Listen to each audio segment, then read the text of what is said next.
നടക്കുകയാണ്. ആഗോള അയ്യപ്പ സംഗമം തടയണമെന്നാവശ്യപ്പെട്ട് സമർപ്പിച്ച ഹർജികൾ സുപ്രീം കോടതി തള്ളി. ഒരു ദിവസത്തെ സംഗമം എന്തിന് വിവാദമാക്കണമെന്ന് സുപ്രീം കോടതി ചോദിച്ചു.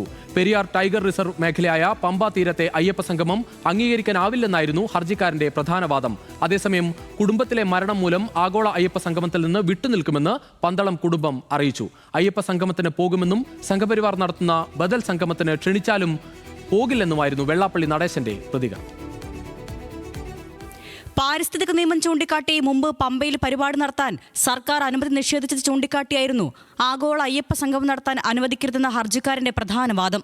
ദേവസ്വം ബോർഡിനെ മറയാക്കി രാഷ്ട്രീയ ലക്ഷ്യത്തോടെ സർക്കാർ നടത്തുന്ന പരിപാടിയാണെന്ന ആരോപണവും ഹർജിക്കാരൻ ഉന്നയിച്ചു. എന്നാൽ ഹൈക്കോടതി വിധിയിൽ ഇടപെടാനില്ലെന്നും കോടതി നിർദ്ദേശിച്ച മാനദണ്ഡപ്രകാരം സംഗമം നടത്താമെന്നും സുപ്രീം കോടതി വ്യക്തമാക്കി. ഒരു ദിവസത്തെ സംഗമം എന്തിന് വിവാദമാക്കുന്നുവെന്ന് ജസ്റ്റിസ് പി എസ് നരസിംഹയും ജസ്റ്റിസ് എ എസ് ചന്ദ്രക്കറും അടങ്ങിയ ബെഞ്ച് ചോദിച്ചു. സംഗമത്തിനായുള്ള നിർമ്മാണങ്ങൾ താൽക്കാലികമാണെന്നുമുള്ള കാര്യവും സുപ്രീം കോടതി ചൂണ്ടിക്കാട്ടി. സുപ്രീം കോടതി വിധിയെ സർക്കാർ സ്വാഗതം ചെയ്തു. ആഗോള അയ്യപ്പ സംഘവുമായി മുന്നോട്ട് പോകാനുള്ള അനുമതിയാണ് തന്നിട്ടുള്ളത്. ചില നിബന്ധനകളെല്ലാം മുന്നോട്ട് വെച്ചിരുന്നു. അത് പൊതുവിൽ നമുക്ക് സ്വാഗതാർഹമായിട്ടുള്ള കാര്യങ്ങളാണ്. ഒരു പ്രതിഷേധത്തിന്റെ കാര്യമില്ലല്ലോ. കാരണം ഇതിനകത്തൊരു പ്രതിഷേധിക്കേണ്ടതായ വിഷയം അത് രാഷ്ട്രീയം കാണുന്നവർക്കും സംഘടിതമായി ഇതിനെ സമീപിക്കുന്നവർക്കും മാത്രമേ അതിനകത്ത് വിവാദവും പ്രതിഷേധവും ഒക്കെ ഉണ്ടാക്കേണ്ട കാര്യമുള്ളൂ. ശബരിമലയുടെ പവിത്രതയും പരിസ്ഥിതിയും ബാധിക്കാത്ത തരത്തിൽ സാമ്പത്തിക സുതാര്യത പാലിച്ച് സംഗമം നടത്താമെന്നായിരുന്നു ഹൈക്കോടതി വിധി. അതേസമയം കുടുംബത്തിലുണ്ടായ മരണം മൂലം ആഗോള അയ്യപ്പ സംഗമത്തിൽ നിന്ന് വിട്ടുനിൽക്കുമെന്ന് പന്തളം കുടുംബം അറിയിച്ചു.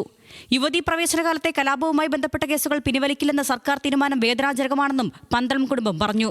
ശബരിമല യുവതീ പ്രവേശനത്തിൽ ഉമ്മൻചാണ്ടി സർക്കാരിന്റെ കാലത്തെ സത്യവാങ്മൂലം ഒന്നാം പിണറായി സർക്കാർ തിരുത്തിയില്ലെന്നും പുതിയ സത്യവാങ്മൂലം നൽകുന്നത് പരിഗണനയിൽ ഇല്ലെന്നുമായിരുന്നു ദേവസ്വം മന്ത്രി വി എൻ വാസവന്റെ പ്രതികരണം.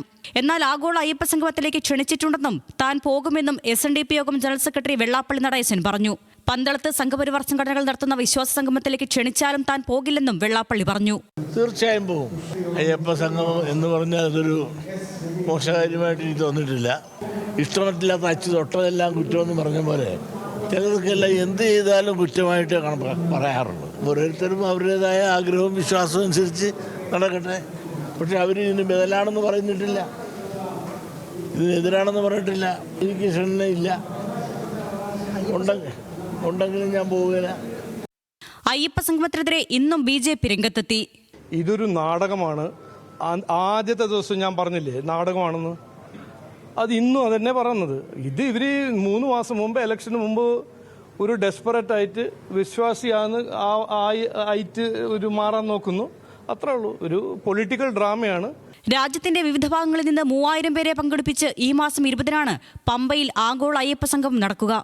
സംഗമത്തിനുള്ള ഒരുക്കങ്ങളെല്ലാം പൂർത്തിയായിട്ടുണ്ട്. നാളെ പമ്പയിൽ സർക്കാരിന്റെ അവലോകന യോഗം ചേരും.